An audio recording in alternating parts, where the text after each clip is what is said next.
상표법에서는 불사용 취소 심판이라는 제도를 두고 있어요. 그래서 상표 등록만 해두고 3년 이상 사용하지 않는 경우에는 그 상표 등록을 장래로 소멸시키도록 하고 있어요. 내가 등록받은 상표를 그대로 사용하지 않고 약간 변형해서 사용을 하거나, 아니면 내가 등록받은 상표를 지정한 상품에 쓰지 않고 그 비슷한 상품에 사용하는 것도 상표의 사용이라고 인정이 되지 않아요.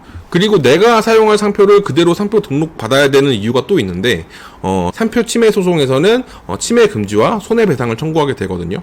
만약에 상표를 사용했다고 인정이 되지 않으면 상표권자는 자기 상표를 사용하지 않았기 때문에 상표 침해에 대한 손해를 받은 게 없다 라고 인정이 돼서 손해배상 청구를 할 수 없는 경우도 생길 수가 있어요.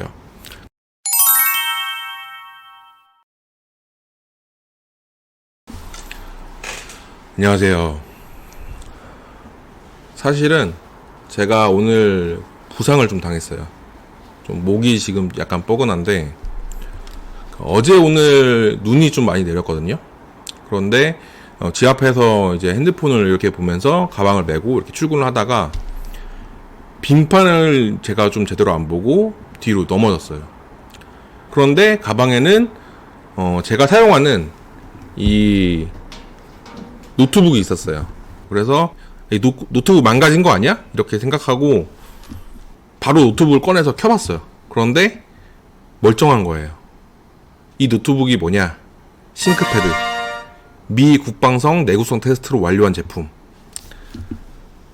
상표 제도는 이렇게 싱크패드라고 하면 똑같은 제조사에 의해서 제조가 되고, 어떤 모델을 사더라도 비슷한 수준의 품질을 가지고 있을 거다라는 거를 보증해주는 역할을 해요. 그래서 이 싱크패드라는 걸 믿고 구매를 하는 거죠. 상표 제도는 이런 기대를 보호해주는 역할을 하고 있어요. 그러면 똑같은 상표권을 여러 명이 사용하고 있을 때 누구에게 상표권을 줄 것인가? 이런 문제에서 사용주의라는 것이 있고 등록주의라는 것이 있어요. 사용주의는 누가 먼저 사용했는지에 따라서 먼저 사용한 사람한테 독점적인 사용을 허락해주는 제도예요. 등록주의는 누가 먼저 사용했는지랑은 관계가 없고 먼저 등록한 사람한테 독점적인 사용을 허락하는 거예요.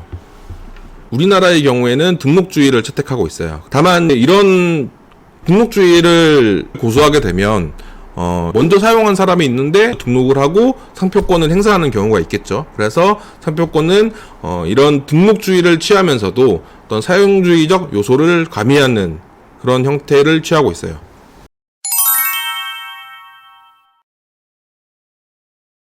상표의 형태는 보통은 문자나 로고가 되지만 반드시 문자나 로고에만 한정되는 건 아니고 색채나 소리, 냄새도 상표가 될 수가 있어요. 상표권을 등록하려면 내가 사용하려는 상표와 그리고 이 상표를 어떤 상품이나 어떤 서비스에 사용할 건지를 먼저 결정을 해야 돼요. 상표를 출원하게 되면 특허청에 소속되어 있는 심사관님들이 상표법에서 정하고 있는 거절 사유가 없는지를 심사를 해서 특별한 거절 사유가 없다면 상표 출원 공고 결정이라는 걸 해요. 상표 출원 공고 결정이 되면 출원 공고일로부터 2개월간 상표 등록에 이해관계가 있는 사람들이 이의 신청을 할 수 있도록 하고, 이의 신청이 없으면 상표 등록 결정을 하게 돼요. 그러면 상표 출원할 때 어떤 상표들을 선택을 해야 되느냐? 보통 저희는 이렇게 얘기를 해요. 상표는 내 상품과 다른 사람의 상품을 구별하기 위한 거기 때문에 내 상품과 다른 사람의 상품을 구별할 수 있는 기능을 할 수 있어야 돼요. 예를 들어서 사과에다가 사과라는 걸 쓰거나 사과에다가 맛있는 사과라고 하거나, 이런 것들은 내 상품인지 다른 상품인지를 구별할 수가 없겠죠.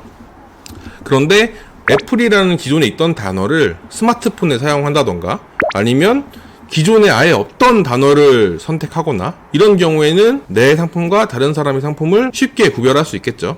그래서 이런 상표들은 식별력이 높다고 해요.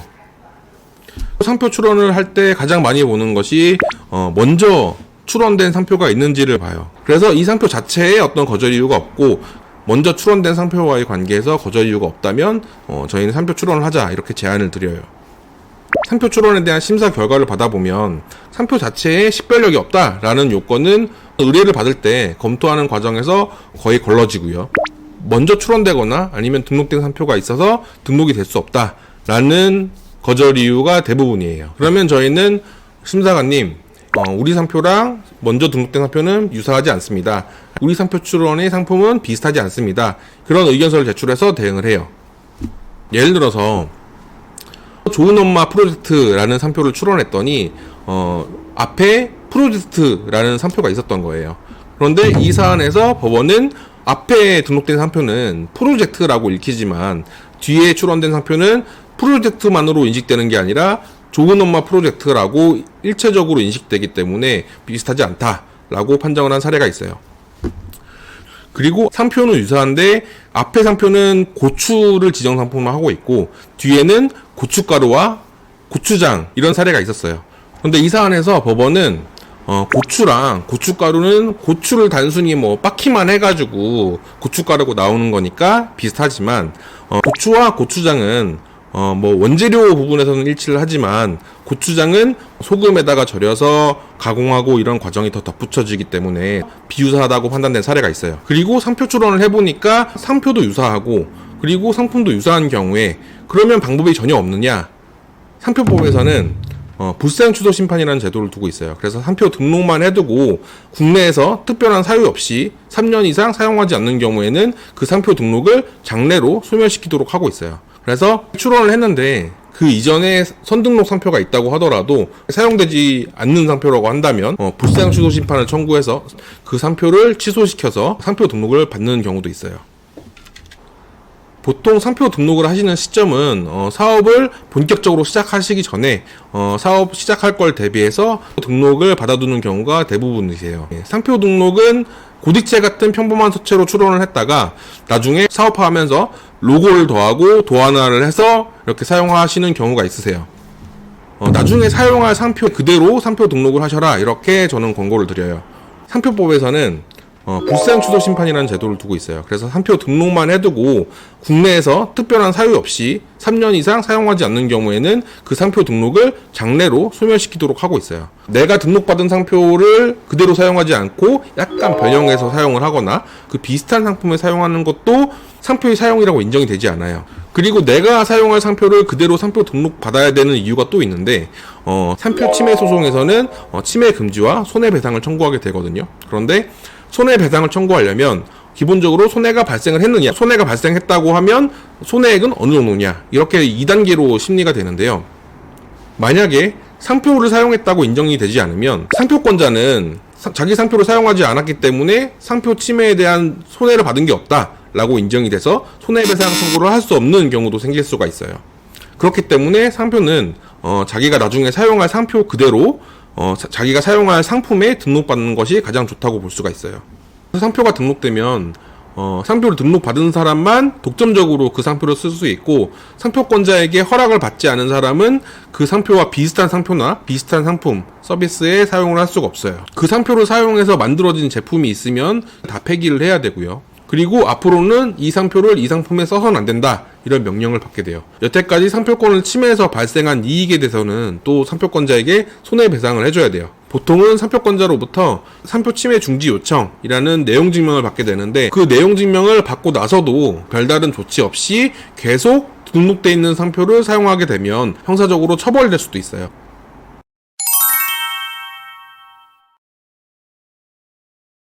상표의 유효성에 대한 것도 많이 다투게 돼요. 실무적으로 가장 많은 것이 내가 먼저 상표를 쓰고 있었는데 이 사람이 상표를 등록해서 나한테 상표권을 행사한 거다 라는 사유가 많거든요. 만약에 먼저 사용되는 상표가 있었고 상당한 정도로 알려져 있었다고 하면 그 상표를 무효화시킬 수 있어요. 단순히 내가 먼저 사용했다라는 것만으로는 부족하고 그 상표가 먼저 사용되고 있었고 그 결과 상표가 출원되거나 아니면 상표가 등록될 당시에 내가 쓰고 있었던 상표가 상당한 정도로 유명해져 있었다라는 걸 입증을 해야 돼요. 그리고 또 분쟁 중에 가장 많은 것 중 하나가 거래관계에 있거나 신의 관계에 있었던 사람이 몰래 상표 출원을 해서 등록을 받은 경우예요. 이렇게 신의 관계를 배신해서 상표 출원을 해서 등록을 받은 경우도 상표 등록이 무효로 될 수가 있어요. 그런데 심판이나 소송을 통해서 상표를 다시 되찾아오기 위해서는 정말 많은 비용이 들어요. 상표 심판 같은 경우에는 최소한 몇백에서 몇천 단위 비용이 들고, 상표 소송으로 하게 되면 거의 몇천 정도의 큰 비용이 들 수가 있어요. 그래서 상표 등록은 상표 심판이나 소송을 진행하는 거에 비해서는 비용이 작고, 요즘에는 인터넷을 찾아보면 셀프로 상표 출원을 하는 절차도 되게 자세히 설명이 돼 있더라고요. 그래서 사업을 시작하실 때는 상표 등록을 먼저 해두시기를 권해드립니다.